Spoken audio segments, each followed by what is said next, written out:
it still to this day sounds like it's very good. Yeah, right before we joined, Tommy Aldrich and I joined Whitesnake, we had a band called NRG. NRG? Yeah, and Lanny Cordola was our guitar player. No kidding. Band. Yeah. You know, that's funny because the first time I met Tommy was at Billy Bob's house. Really? Yeah, he would always come down to visit Billy, and he'd come down and just sit in and just. But we're not there yet. No, I know we're not there yet. I know it's a long road. This is going to be a part 5 series. It's a long road. Right. Okay. So the Guns thing was, I was lucky because I got in right at the bottom level of the biggest tour of that time. Yeah, the Usual Illusion tour, biggest band in the world. Yeah. I mean, it's really amazing. The brand Guns N' Roses, if you put at least the 3, Duff and Slash and Axl. Yeah. He'll go from Axl having that band, which is a great band anyways. The new band. The one before the reunion, right? Oh, yeah. Yeah, I mean, he spent years just, doing residencies and some, doing arenas and whatever. Yeah. And then he puts the 3, 3 other guys back in. The 3 of them, and now you're headlining stadiums around the world. It kind of like gives the brand credibility. The first time I ever did, I've done Madison Square Garden, I've done all the Joe Robbie Stadium in Miami, but nothing as big as the stuff we used to do in Australia. In Australia, we did these race car tracks. They were so big. And they had these things were there were so many people. You know what a delay tower is, right? Yeah, sound. Of course, They had two sets. Yeah, because the crowd went so far back. Yeah. When we played in South America, it was almost dangerous. Yeah, because the crowd is so crazy for that band down in South America. You literally you had decoy cars when you traveled. You went out back doors. You couldn't go out to eat in restaurants. And I was only just a keyboard player. That's how big those guys were, man. You play with Guns N' Roses, okay, so with everybody except for Steven Adler, right? Steven Adler, didn't do the Usual Illusion tour. Yeah, so it was Matt Sorum, right? Matt Sorum, myself, Gilby Clarke were the new guys. Yeah. And then it was, Gilby took over Izzy's job, and then you had Duff, Slash, and Axl. Yeah. And that was the band. Were you part of the band when that lineup stopped? I was on an airplane, but we also had hired at that point for the Usual Illusion tour because they had horns on some of the records that Duff's brother had done. Axl had an idea. Let's get some girls that can sing, that can play horns. Oh, wow. So I was playing over at Sagebrush Cantina in Woodland Hills. Yeah, it's really I had invited Ann King. It's in my down. hood. Yeah. I had a bunch of girls that I knew to come down. And I just took a video camera and videotaped them. I took it to Slash's house that night. I go, here's some girls. What do you think? He goes, okay. Because they didn't know, nobody ever auditioned for that band. Yeah, they just saw the videotape of the girls. They go, "Can they sing?" Yeah. And I said, "I think so."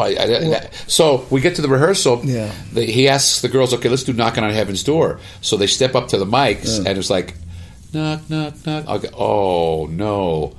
He goes, "Let's take a break for a minute." He goes into another room, gets on the phone. He calls the girls from Cinderella. They're actual singers. Cinderella. Cinderella had a girl that was singing with them. There's 2 girls that sang. You mean Poison? Or Motley Crue? No, Motley Crue. I think Cinderella had 2 girl singers. No, Motley Crue did, because we toured with them on the Girls tour. Whitesnake. I think but those were dancers, weren't they? And singers. Oh, they were singers. God. One of them married Mick Mars. Yeah. Oh, okay. No, these girls told us they came from Cinderella. Because they had done stuff with Cinderella. Maybe they did, but and then so we went from having the band and myself, Gilby, and Matt Sorum. Then they hired 5 girls, 3 horn players, and 2 singers. Yeah. So it went from being a rock band to, like, I call it a Las Vegas review. You know. Yeah. And that's how. But nothing was ever taped. No, everything was all played live. Yeah, yeah. All the vocals, sound, everything. Were you there when everything came down, crashing down? Yeah. Well, I was there for one of them. I was there for the Montreal one when James Hetfield walked into the bomb, the flash pod. Oh, my God, yeah. I was there. But I joined right after the St. Louis where they destroyed the arena in St. Louis, and it was still with Izzy, and that was still the old band. I think Matt had just joined, but then a couple weeks later, they put together the Use Your Illusion band, which is me and Gilby, the girls, Roberta Freeman, and Tracy. Now, I heard everything came down somewhere in Japan. Well, it didn't actually come down.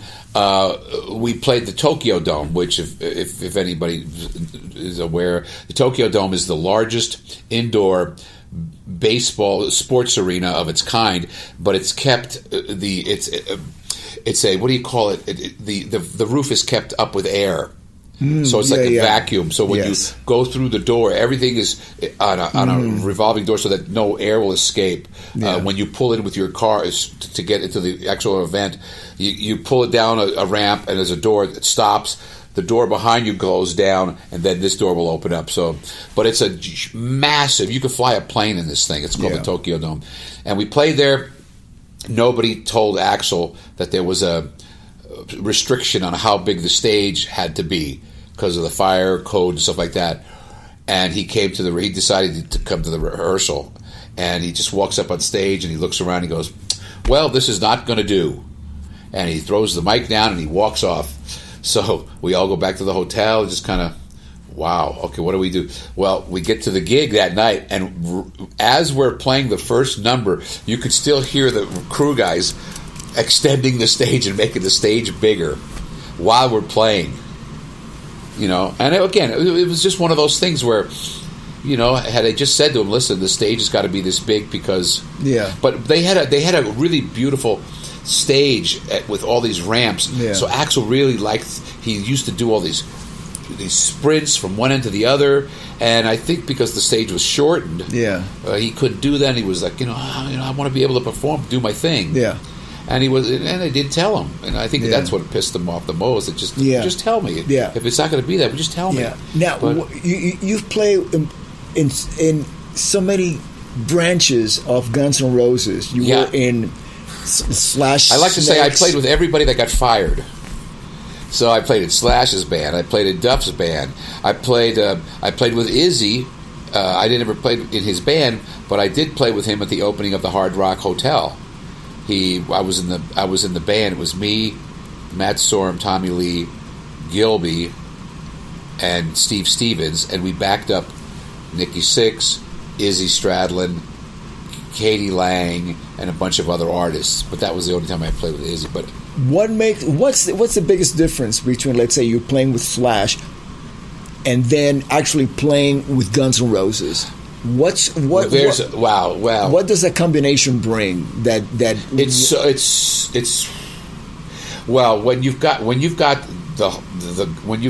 you're playing with Guns N' Roses, it's almost all encompassing. I mean, there's a vibe in that room. When you play with just one of the guys, you kind of are more of a band guy, and it's more of a band unit. But when you play with Guns N' Roses, it becomes this. Because they're so legendary in each of the jobs that they do, with singer, guitar, bass. When I did Use Your Illusion, that band was the biggest band in the world at the time. Well, it still is right now. Yeah, but there's only 3 of those guys in there. But but still, I mean, if you look at the numbers, it's staggering. Yeah, it's staggering the kind of money those guys worldwide.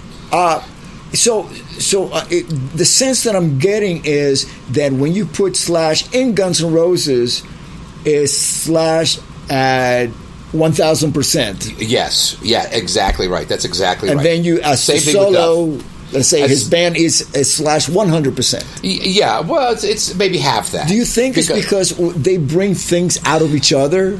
Yeah, and the story that goes along with those guys. I mean, they used to travel in cars together to go to a gig, but now they're just bigger than life, and to see them together after all these years is like, and you can really feel it though on stage. There's so much that goes into putting a Guns N' Roses show on, as you know. I mean, if when you played with Ozzy, if you guys, did you play with Zach? No, I played with Randy Rhoads. Yeah, of course. I mean, But when Ozzy was on stage with you, it was a whole other level, right? It was a whole different Ozzy than Ozzy 5 minutes before in the dressing room saying, I ain't doing it, I ain't doing it. And then Sharon would like grab him and throw him on stage. Right. And then looking back, I can see why Ozzy didn't want to do it. Is because once he became Ozzy on stage, it's like turning into the Wolfman. You go through that process. It's like Alice Cooper. Yeah, it's like Alice, man. That's another thing. Yeah. That's the next question. That's the next chapter. So, but yeah. So closing. But I was getting ready to tell you that. Yeah. They said, well, I was there at the end too. It's like after the 2.5 years ended, I'll never forget it. We were all on the plane, the private plane, coming home. No, were we on a private? Because we had our own private plane, the MGM Grand. We shared it with Bruce Springsteen, and we were somewhere in maybe Japan or Australia, and we were coming back because it was the end of the tour. And I remember the tour manager saying to me, hey, Ted, they're going to go out and do a thing called Skin and Bones, and they're going to do just the 5 of them, no girls, no singers, and they're just going to do a couple of shows, and they want you to do it. I went, sure, I'd be happy to do it. By the time the plane landed, they decided, we won't need Ted. So the tour manager comes up, hey, Ted, they decided not to use the extra keyboards. So I was in it, and then I wasn't. Is this still with Axl? Yeah, though. They did a thing called Skin and Bones. I never heard about that. Skin and Bones. And you know who was the opening act? Brian May. Really? With Eric Singer. Where? In the States? Yeah. I don't know. I think they may have played Wembley, the Wembley. There's Wembley Stadium, and then there's Wembley. Yeah, the arena. Yeah, the arena. Yeah. I think they played the arena. Wow. But it's smaller. But it was called Skin and Bones, and it was Gilby / Duff, Axl, Matt, and Dizzy on keyboards. The 6 of them. Yeah. But no horn players and no singers, and they were going to use the 2 keyboards. It was kind of like the Beatles when they did "Let It Be," going back to basics. The back of the roof, up on a roof. But it was kind of like from Sgt. Pepper and right. I Am the Walrus. All of a sudden, that's exactly right. Back. It's called Skin and Bones, and they went back to basics. And I was on it. I was on the ride for the beginning of the plane ride. By the time the plane landed, I was off the tour. I was so close. Yeah, close to being there. So close. Okay, okay, next one. And that was the last time you played with Guns? Well, that's the last time I played with Guns N' Roses. Yeah. But then after the tour ended, those guys had already written their solo albums. I'd recorded on their solo albums. Duff's Believe in Me, a record, and Slash's. Slash didn't have a record just yet. Duff was the first one to have the record, and then I had my Baked Potato Band, which Slash used to always come down and play with us. And he goes, "Hey, I got a gig in Belgium at some rock festival on an island, and I think it was in Belgium or Holland somewhere." And he goes, "You guys want to go and just back me up?" I said, "Well, what will we play?" He said, "Well, we'll do some old blues tunes, and maybe we'll do Knock on Heaven's Door." And that was the start of Snake Pit, which was Snake Pit, and then that went aside, and then he started touring as a blues band called Slash's Blues Ball, which I was still involved in. I was the singer of that. Snake Pit went away, but then he revived that again with Rod Jackson, the singer, and it just started from there. Now, you've referenced the baked potato a few times, and for those that have never been to LA, or those who might live in LA, have no idea what the baked potato is. Baked potato is probably it's the oldest jazz. Well, I think now it's the oldest jazz club in Los Angeles, and you could see some of the greatest jazz musicians there every night. Literally every night. But it's the size of the living room. Maybe. I've been in living rooms that are way bigger. Yeah. But the only thing they serve food. They'll salad and baked potatoes, and that's it. But the baked potatoes, they have like 20, 30 different varieties of potatoes, and literally they're big enough to eat for a 2-day event. That's how big they are. And, I'm not a small guy, so those things used to come by me when I would be working and playing, and the sour cream is all over it, and the chives, and I'm like, oh, man. And then somebody would be sitting right over here, and that plate would just plop down, and I'm like, oh, man, that looks good. Yeah, I've only played there once. Oh, really? I sat in with Chevy Metal, Sure. And we did Black Sabbath, and you can't. It was so loud. Oh, it was a good. Well, yeah, and that's when they had a PA system, because when I started playing there,